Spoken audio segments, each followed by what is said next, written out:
Hello and welcome to another episode of My Crypto World. As some of you may know, in My Crypto World we cover a large range of topics.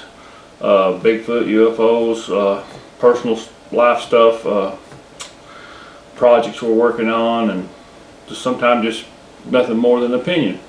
Today I want to talk about trail cams.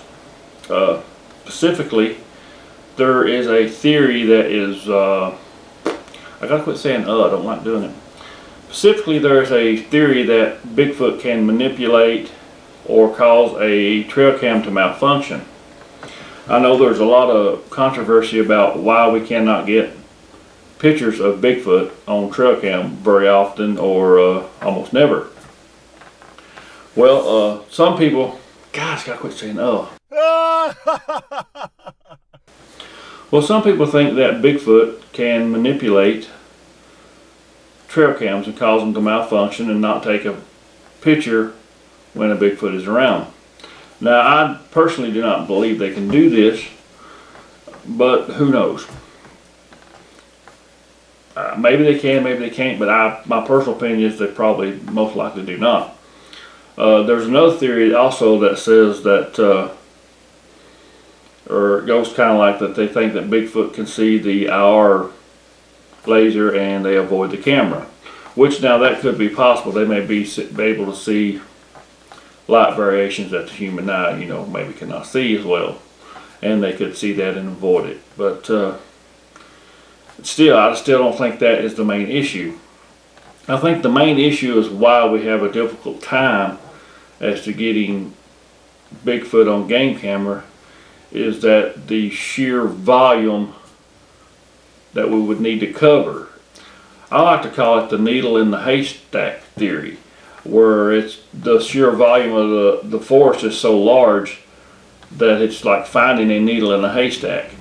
That I think there is a pretty significant number of Bigfoot in the United States and possibly other places, I think the fact that a game cam is so limited in the range and the area that it is actually set up in, of what the area it's actually covering, is so small compared to the grand scale of the forest that we're in, and the rarity that a Bigfoot would come by the camera is probably the biggest reason why we have a difficult time getting game cam photographs of Bigfoot. Don't really believe that Bigfoot can manipulate the game cam in a way that would cause it to malfunction and not work. Now, game cams do malfunction quite often. You'll get a lot of, in my case, I have to buy the cheaper game cams just because of financial, I just don't have that kind of backing and that kind of funds. I have to buy the cheaper ones, and plus if somebody steals it, you're only out $50 to $100 compared to several hundred possible. But with the cheaper game cams, a lot of times you get pictures that are overexposed, and they call them whiteout photographs, and that's a common occurrence with most, even some of the higher end game cams have that.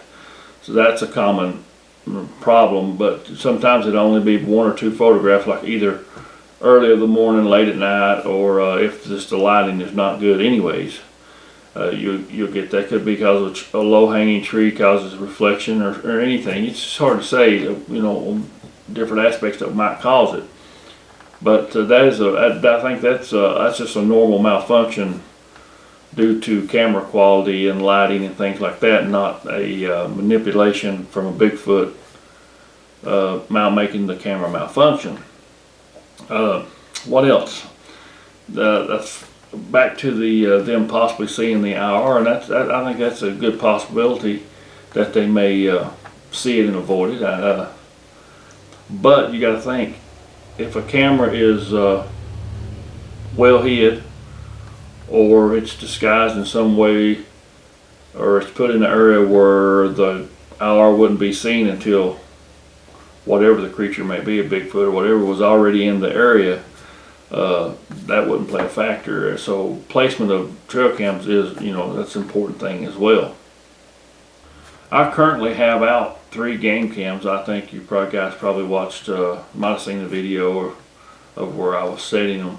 I may go pick those up in a few days, maybe before this video is ever posted. So I don't know if I'll have anything or not, but I know if I don't have them out, I don't have a chance. It's like having a researcher out in the wilderness when there's not really a physical body there, like myself.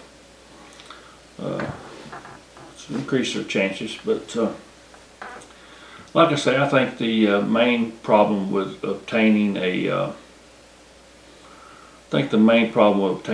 picture of Bigfoot via trail cam is that the pure volume of the forest and the rarity of the species makes it more difficult than anything else.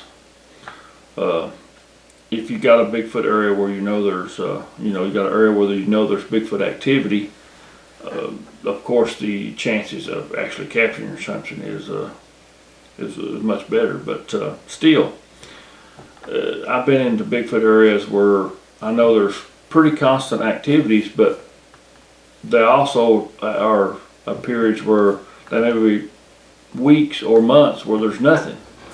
So if you have your camera out during that time, you're not going to catch anything anyways, other than the normal things like deer and birds or whatever, or coyotes or something. So there's a lot of factors involved in trying to get Bigfoot on game camera. So just because we can't do it, because we do it very rarely, I don't think we need to come up with scenarios or theories that Bigfoot can manipulate the cameras in a way to make them malfunction. I think it's just a normal thing. It's very difficult. It's just a very difficult thing to do. But I don't know. That's just some of my thoughts and opinions on it. I wished I had more game cams. And also, I guess I should mention that here in my adjoining county, I Bigfoot in the county I live in, and then the adjoining county. Well, in the adjoining county, which is Harlan County, Kentucky, they've recently, we had a guy that was booby-trapping game cameras. They ended up killing the guy. The guy was arrested, and they had brought him back to the area, I don't know, so maybe a few months later, and he was with officials, and he was supposed to be taking them to the areas where he put the cameras, and so they could remove them, and so people wouldn't get injured. But according to the news report, he attempted to wrestle a gun away from one of the people that was with him, one of the officers. I think it was actually a fireman or something like that, and they ended up having to kill the guy. But there are reports that there are still cameras, trail cams in my area, that are booby trapped and blow up. There's a few people that have been injured by these booby trap cameras, and from what I understand, the guy, according to the reports that I read, there's a couple scenarios involved as to why this guy did this. One scenario was that he had some game cam stolen, and he was kind of looking to get revenge on people who steal game cams. And another thing was it was kind of a vengeful thing he was wanting to do against the county, because from my understanding, his father had been arrested or something, and he was kind of wanting to do a revenge against the county. So, and particularly in my area here where I Bigfoot and where I ginseng and all that kind of stuff, there's the potential of game cams out there that are booby trapped. That could blow up and hurt someone. And now I set my game cams out, and of course, never do nothing like that. I don't want them to be stolen, so I write my name on mine and put my phone number and stuff like that. And I hope that it deters people from stealing them. And usually, if you found one of my game cams, I've got several others around, and if somebody gets my game cam from this area, I would probably, there's a good chance I might know who it was, because I have them on the other game cam, But I don't condone doing anything like that. Even if you get game cam stolen, don't booby trap I wouldn't want to booby trap game cams for random anybody to walk up to. If somebody steals my game cam, I'd rather go to that person and get my game cam back, not just take a random act on whoever may find something. So I just don't understand it. So in my area, there is a danger, extra danger now for me to be out in the woods, which I wouldn't bother nobody's game cameras no ways if I did run across them. But I don't want nobody bothering mine either. Wave at it or something and move on about your business, whatever that might be. But game cams are a very useful tool in hunting for Bigfoot, or I know you hunters and things like that like to use them. But for Bigfoot research, I think if you're in an area where you can use them and there's safety in using them, that that the landowners don't care, or there's not a real high risk of them being stolen. I'm sure if you're in some kind of a public facility like a park or something like that, it'd be hard to go and put trail cams up in along trails and things like that, because there's so much foot traffic. You'd probably get them stolen pretty quick. But if you're in an area where you can use them, I would recommend that researchers use them. Even if you do not catch a picture of Bigfoot, you do get an idea of what other animals are in the area, and whether it be a food source for, say, a Bigfoot, or that the creatures that are in there, let's say like a bear, you know that there was enough natural food source and water supply that could sustain a creature as large as a bear or an elk or something like that. So potentially it would for a Bigfoot as well. I guess that'll do it for this episode of My Crypto World. I just wanted to touch on some of the game cam theories and what my few little thoughts about it. It's getting the fall of the year. It's temperatures are cooling down. I really like this time of the year because it seems like it's easier to get out because it's not so hot. You don't wear down so quick. But so I expect I'll be out in the mountains more. Still got some things planned, so hopefully I can get those. Still stay in line and I can get a few things done that I've been wanting to get done. But today, like I say, I wanted to talk about the game cameras and some of the theories about that and some of my thoughts on it. But I thank you guys for watching, and I hope you're enjoying these videos, and hope you stay with me and continue to help our channel grow.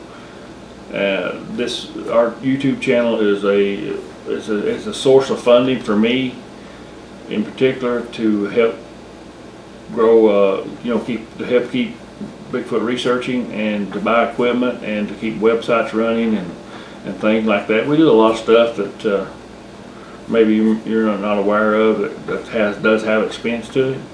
So by growing our YouTube channel and our videos, and you guys watching them and sharing them, it helps us maintain that, and I appreciate that. So try to help us grow the channel if you can, because that helps us. Every view helps.